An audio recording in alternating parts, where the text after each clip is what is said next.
Meet Bobby Comfort.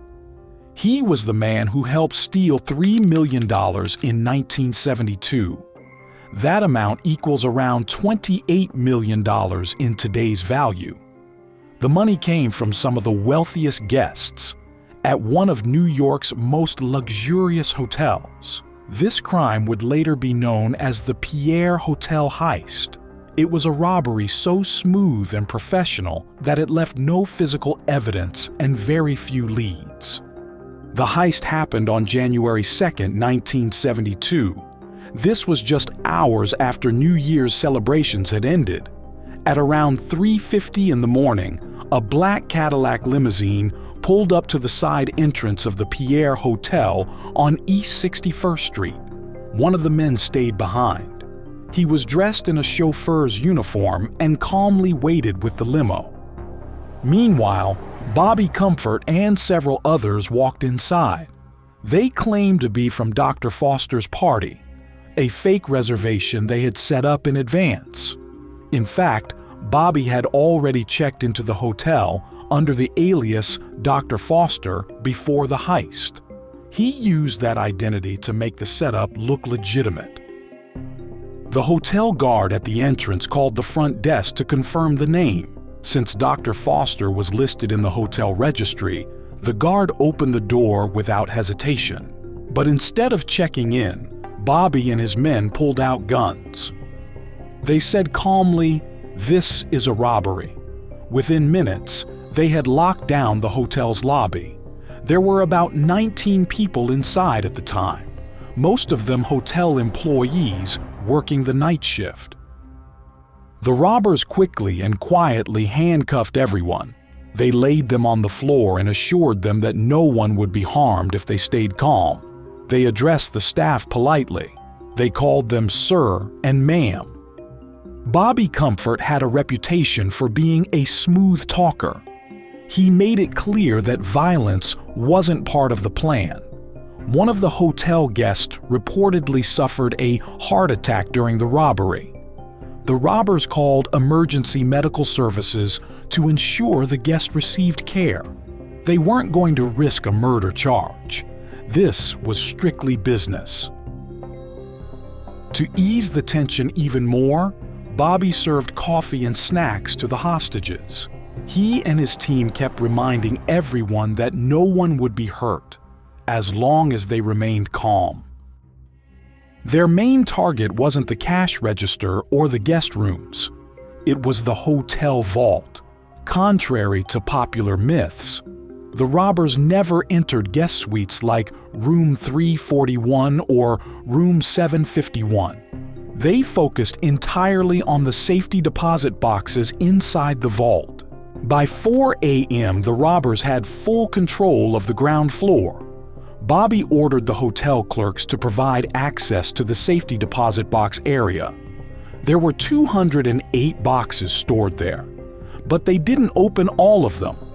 Instead, they focused on 50 specific boxes that Bobby had pre-selected. Weeks before the robbery, Bobby had checked into the hotel under a false identity. He befriended a hotel employee. Using charm and manipulation, he convinced her to give him index cards listing the box numbers of wealthy clients. The names on those cards included real estate mogul Harold Uris, Boston Red Sox owner Tom Yawkey, Greek shipping tycoon Calliope Kouloukounis. Armed with this information, the robbers focused only on untraceable valuables. They took jewelry, diamonds, and luxury watches. They avoided anything like documents, checks, or stock certificates. They used locksmith tools and worked quickly. It took about 90 minutes to open and clean out the 50 boxes. One bizarre moment unfolded during the robbery. A wealthy Brazilian groom was staying at the hotel for his honeymoon, but had secretly booked a second room for his mistress. Both the bride and mistress ended up among the hostages in the lobby. When the robbers brought the groom downstairs, the affair was exposed in front of hotel staff and guests. leading to a dramatic confrontation. As the clock neared 6 a.m., Bobby began preparing for the team's exit. To calm the staff, he handed out $20 bills to each non-security employee. He said it was for their cooperation. No other robbery had seen this level of calculated courtesy. At 6:15 a.m., the team left the hotel in 2 separate cars. They used different exits to avoid suspicion. They vanished into the early morning city just before the 7 a.m. shift began. When the police arrived shortly after, they interviewed all the victims. The staff described the robbers as calm, respectful, and professional. No one had been harmed. The only violence was verbal. The robbers made it clear they'd shoot anyone who resisted, but they never had to pull the trigger. Investigators were shocked at how little they had to go on. No fingerprints, no camera footage, no physical evidence. The hotel didn't have modern surveillance systems. And strangely, many of the wealthy victims refused to identify what was stolen. Police believed these guests were deliberately hiding the truth.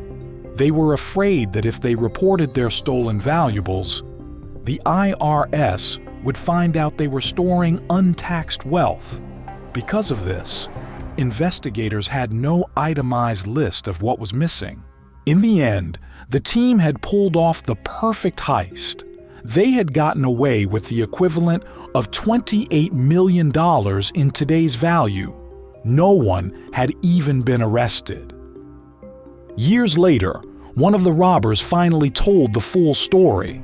Nick Sacco, also known as the Cat, revealed everything to true crime writer Daniel Simone.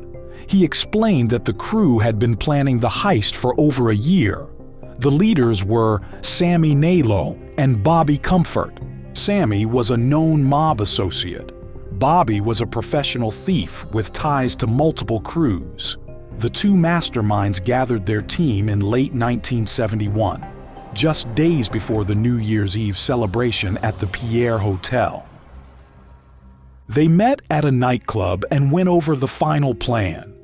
Bobby Comfort and Tony the Greek would control the lobby and manage the hostages. Ali Ben was the locksmith. He would crack open the deposit boxes. Nick Sacco was the sweeper. He would gather and transport the valuables. Nick had the toughest job. He had to memorize elevator timings, hallways, and the routes in and out of the vault. He rehearsed the operation multiple times to get the timing down to the second.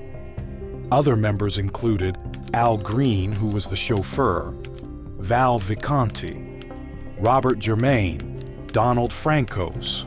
The team focused on rehearsing every detail. They learned how to speak, act, and blend in. They even practiced handing out the $20 bills to make it look natural. After disappearing from the hotel, the crew hid out for several days. Then Bobby and Sammy transported the stolen loot to Detroit. They stored it in the home of a trusted friend. At first, they tried to use Christy the Tick Fernari of the Lucchese crime family to fence the items. But when Fernari demanded a 33% cut, Bobby and Sammy backed out. Instead, Bobby reached out to the Rochester Mafia to move the goods, but this nearly got him killed. He survived and managed to sell off most of the loot. The team was finally ready to split the money. But the split wasn't equal, and that caused tension. Nick Sacco earned $2 million for his critical role. Bobby Comfort took $1.5 million. Sammy Nalo's cut was unknown. He kept his share in diamonds. Tony the Greek only received $50,000 for controlling the hostages. Ali Ben and Al Green each received $175,000. While these figures seemed to exceed the reported $3 million, It's widely believed that the actual value of the heist was underreported. Experts believe the total may have reached $4 million or more, once untraceable diamonds and jewelry were included. After the payout, Ali Ben and Al Green fled to Europe. They feared betrayal. Tony the Greek became increasingly paranoid. He believed someone would snitch and blow the operation wide open. Although no one was ever charged for the Pierre Hotel heist itself, members of the crew eventually fell. Bobby Comfort and Sammy Nailo were arrested years later for unrelated crimes. They served 4-year sentences for possession of stolen property. Bobby died in 1986. He never admitted to the Pierre heist.